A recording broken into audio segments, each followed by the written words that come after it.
The world was a furious, vibrating growl. Not the controlled rumble of the engine, a mechanical beast tamed beneath my hands, but a high-pitched, metallic scream that clawed at the inside of my skull.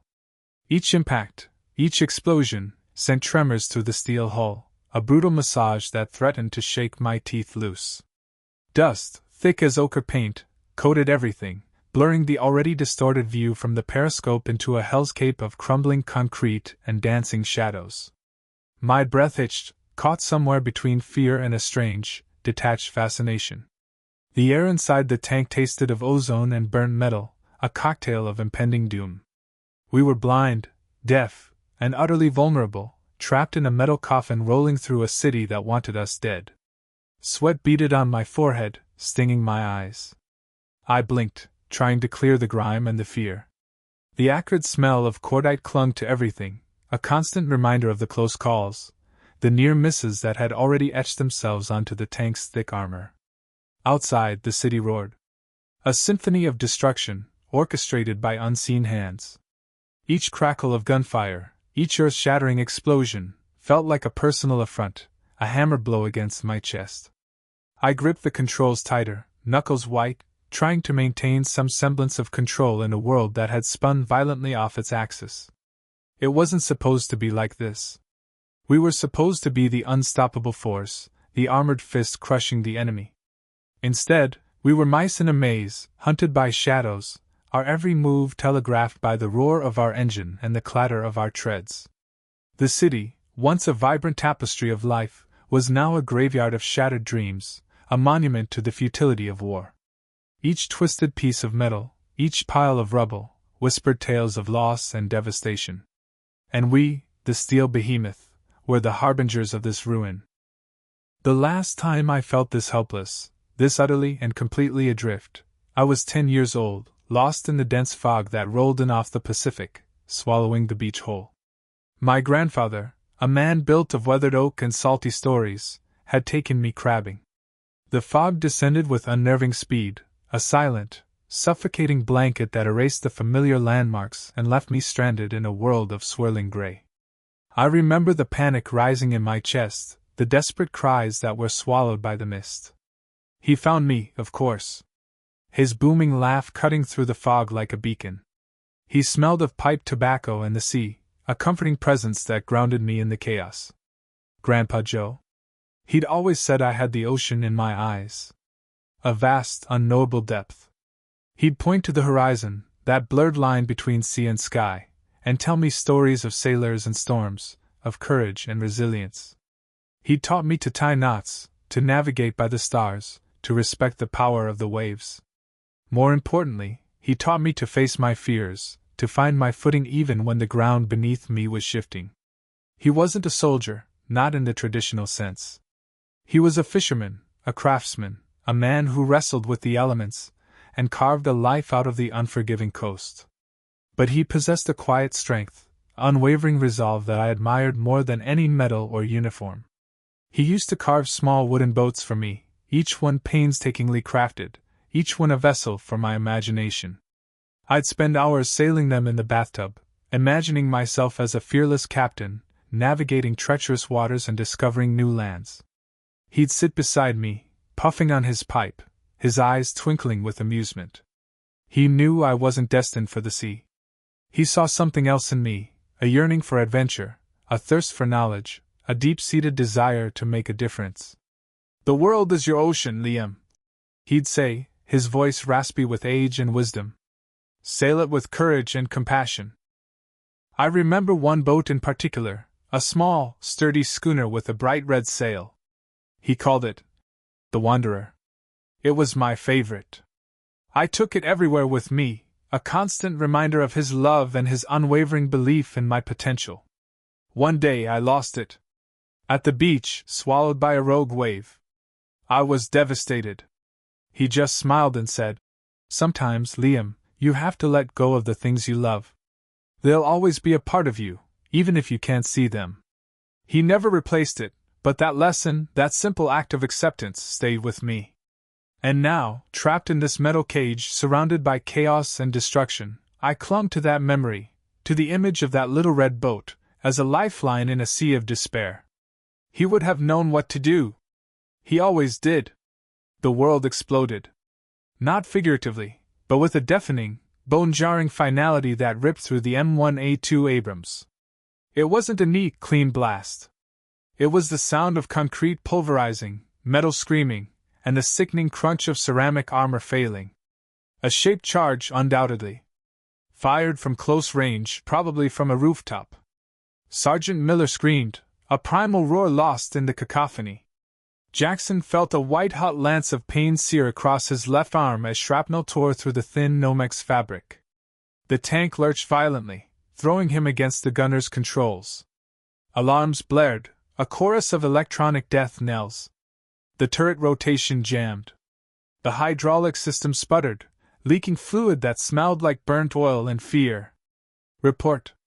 Miller bellowed, his voice hoarse. "Engine's still running, but we've lost turret rotation." Jackson yelled back, struggling to regain control.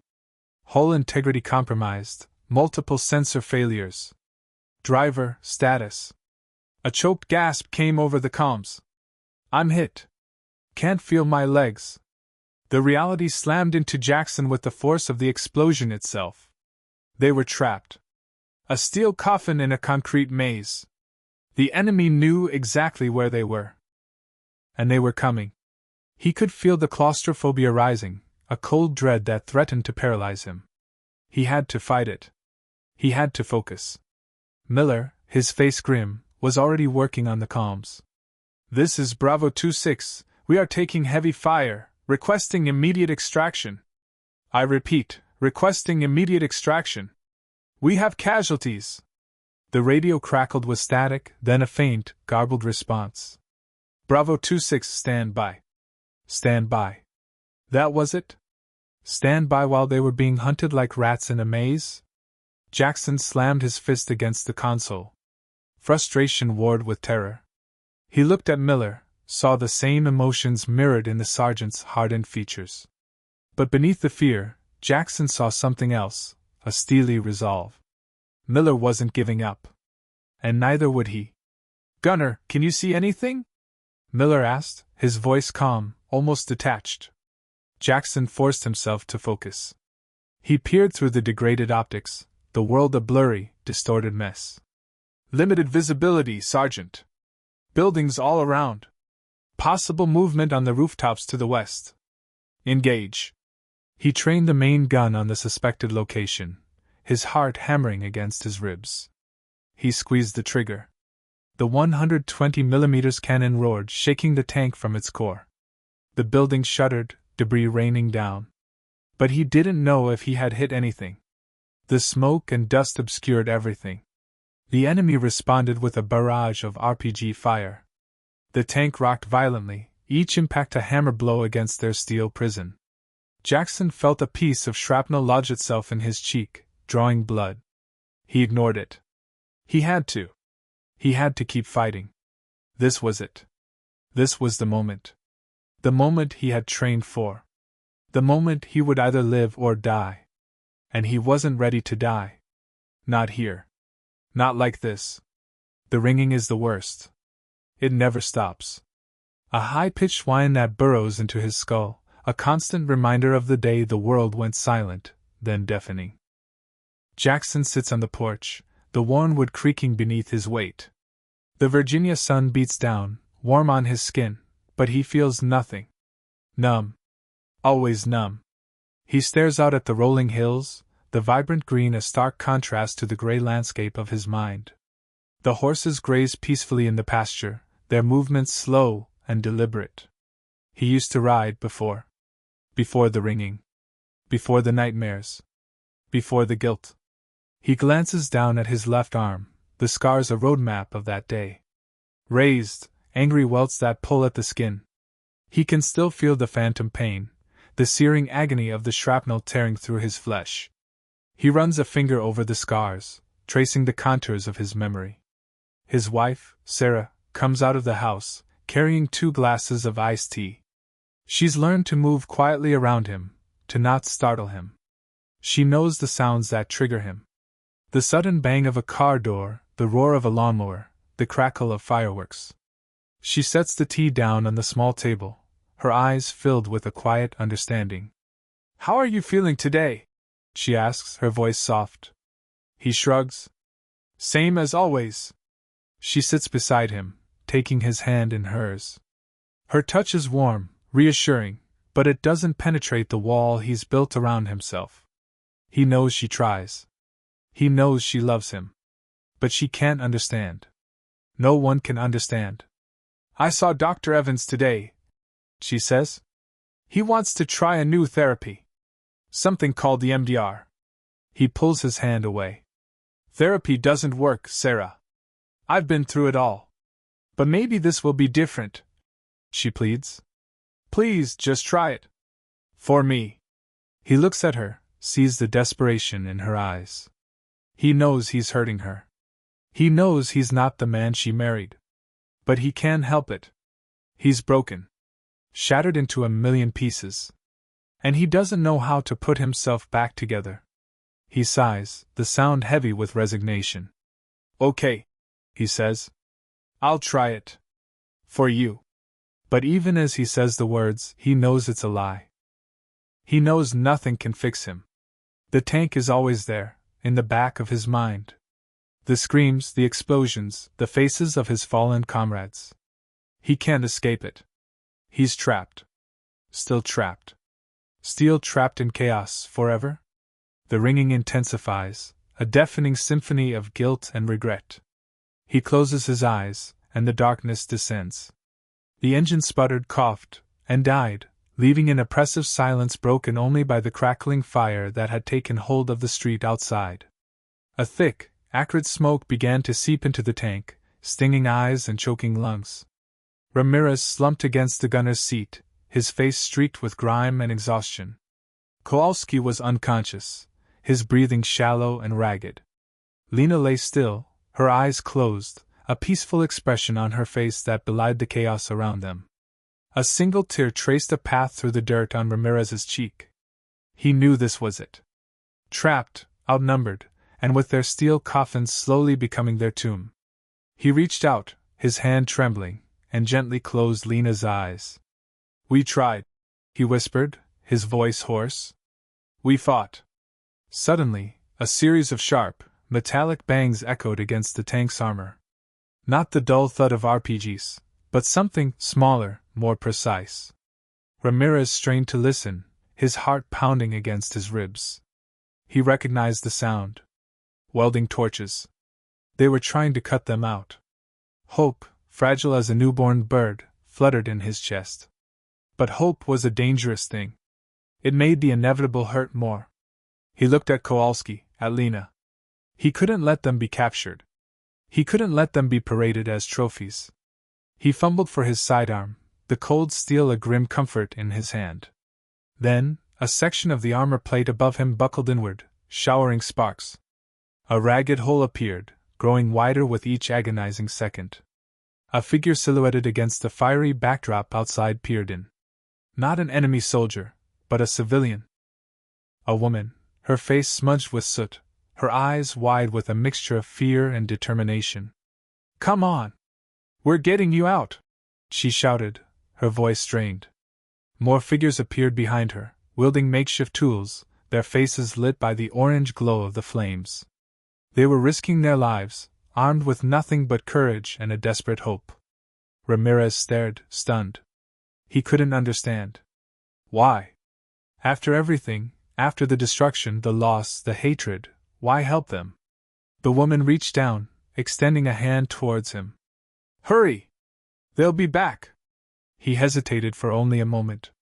He looked at Lena one last time, a silent promise etched on his face. Then, he took the woman's hand. He was pulled through the hole, gasping for air, the smoke stinging his lungs. He helped pull Kowalski out, the civilians supporting his weight. They carried Lena gently, their faces etched with respect. They disappeared into the labyrinthine streets, a human tide pulling them away from the inferno. As they moved, Ramirez looked back at the tank, now engulfed in flames. It was a pyre, a monument to their courage, their sacrifice, their failure. But it was also a symbol of something else. the resilience of the human spirit. The capacity for compassion, even in the face of unimaginable horror. They reached a cellar, a dark, damp space filled with other civilians. They huddled together, a silent community bound by shared trauma and a fragile hope for the future. The woman who had pulled him from the tank knelt beside him. "Why?" he asked, his voice barely a whisper. "Why did you help us?" She looked at him, her eyes filled with a profound sadness. "Because you are all just children," she said. "Lost children in a war that should never have been. And because," she added, her voice cracking, "we remember what it is to be human." Ramirez looked around at the faces in the cellar, at the shared fear and the quiet determination. He saw not enemies, not victims, but people. People who had lost everything, yet still found the strength to offer a hand. He finally understood. The war wasn't just about territory or ideology. It was about humanity. And even in the darkest of times, humanity could still be found. It was a fragile ember, flickering in the wind, but it was there. And as long as it was there was hope. He closed his eyes, a single tear escaping and tracing a new path down his cheek. This time, it wasn't a tear of despair, but a tear of something akin to peace. The war was far from over, but in the depths of that cellar, surrounded by strangers who had risked everything to save him, Ramirez knew that he, and perhaps humanity, had a chance. A chance to rebuild, to remember, and to finally, truly, learn to live.